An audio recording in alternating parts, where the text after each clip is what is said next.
what am I gonna feed my kids for the night?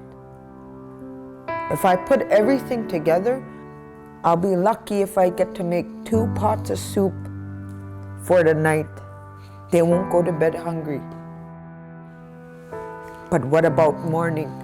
They're gonna wake up. What am I gonna feed them?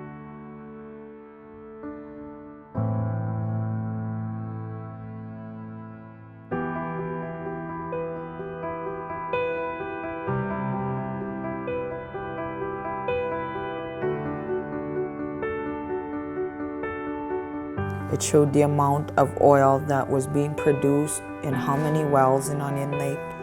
It also showed the amount of money that Onion Lake was receiving in royalties per year for the barrels of day that were being produced. And where did it go? Look at my front door. It's not even on hinges. It's tied up by plastic.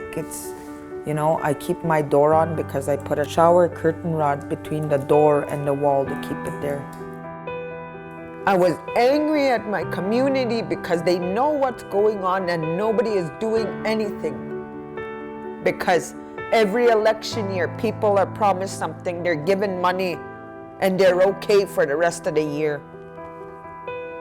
But I gotta sit here and try to figure out, what am I gonna feed my kids?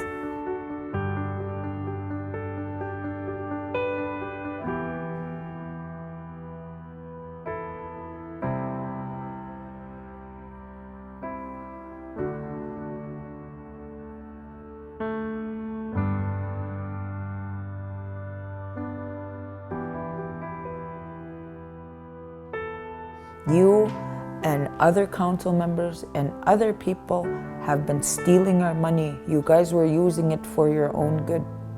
And you kept using it. All this time you kept using all these millions.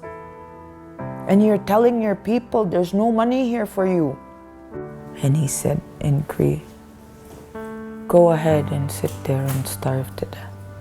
You're starving yourself to death for nothing. You won't get anywhere with this.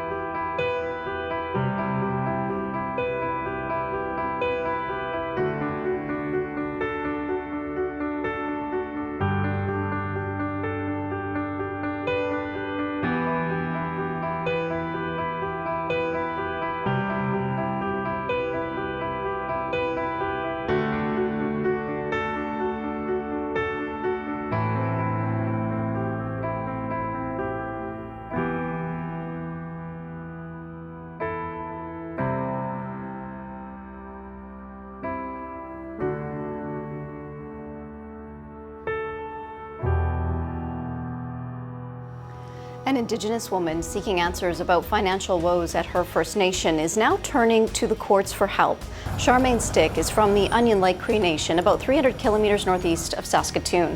Stick says the First Nation is struggling with money and is putting several important housing projects on hold. Today she was in Regina to launch a court application to get her band to release its expenses, salaries, and financial statements. Onion Lake is one of only a handful of First Nations that doesn't post its financial documents online. I'm hoping that we do get the answers that we've been asking, and we finally see transparency and accountability within our community, our leadership, not just in Onion Lake, but all over Turtle Island. Stick has the support of the Canadian Taxpayers Federation, which says she has the right to know. CBC called the band, but no one was made available to respond. At least if we do get the answers and things go right, at least, my kids will know that in the future, their own leadership won't be able to hide what our current leadership are hiding from us now.